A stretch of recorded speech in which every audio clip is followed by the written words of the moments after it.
Good morning, Bush Hill Presbyterian Church, and welcome to the children's message for April 19th, 2020. Last week we celebrated Easter, which is the rising of Christ from the dead. This week we're going to talk about doubting Thomas. Thomas was a disciple of Jesus, and he had witnessed many of the miracles that Jesus had performed. But despite all of that, he oddly enough still didn't believe that Jesus had actually risen from the dead. So let's go over the story quickly. The story is coming from the book of Luke, chapter 20, verses 33 to 43, the book of John, chapter 20, verse 19, and also chapter 21, verse 6. So if you have a children's Bible, go ahead and pull it out, and maybe you can follow along. If not, maybe on your own time with your mom and dad you can read it. Otherwise, just sit back, relax, and listen to the story. So, it is late Sunday night throughout Jerusalem, and people are still talking about the strange report from the Roman soldiers. They say Jesus' disciples stole the body just to make us believe that he rose from the dead. I wonder what those brave Roman guards were doing while the tomb was being robbed. And what do their disciples say? But Jesus' friends had also heard the soldiers' report. They are afraid that they're going to be arrested.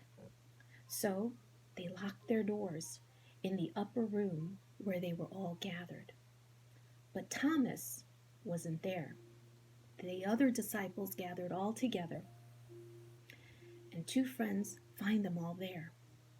They come in and they say to them, "Jesus is alive. We were on our way to Emmaus when a stranger joined us.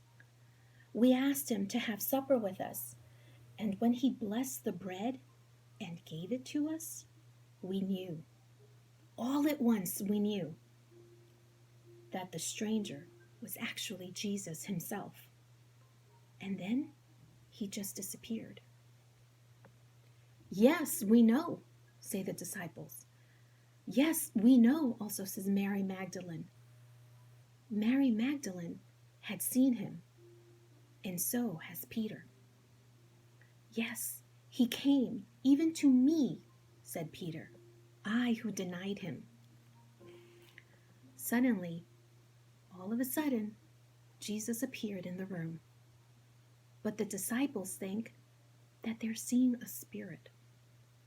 "Why are you afraid?" he says. "It is I. See my hands and my feet." "Oh, Lord, is it really you?" says one of the disciples. "Give me some food and I'll eat it," he said, "to show you that I am real." As quickly as they can, the disciples hurry because they need to find Thomas. "Jesus has risen. We have seen him," they say. "I'll never believe it is Jesus until I see with my own eyes the nail prints on his hands and his feet." So you can take a look here. Look at that.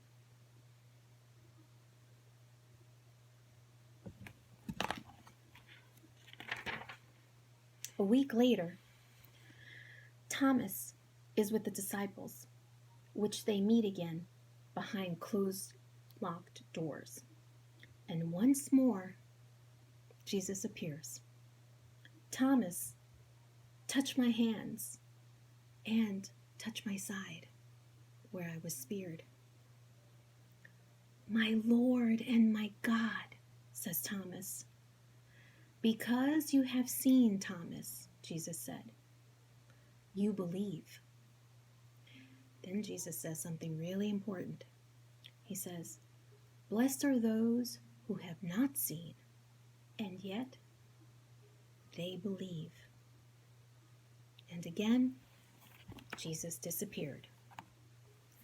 This is the story of doubting Thomas. As Christians, one of the principles that we believe by and live by is that Jesus rose from the dead. Jesus was crucified.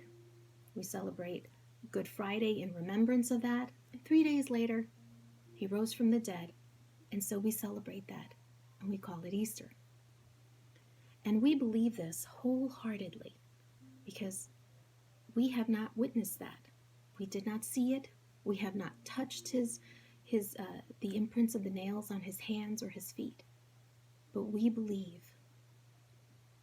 And so that is part of our faith. The biggest part, I'd say.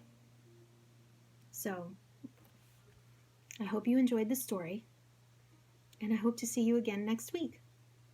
In the meantime, stay tuned, because our channel will have Bush Hill Presbyterian Church bedtime stories coming up at some point this week. Take care, God bless you, and always have a smile in your heart and in your mind and on your face. Till next time.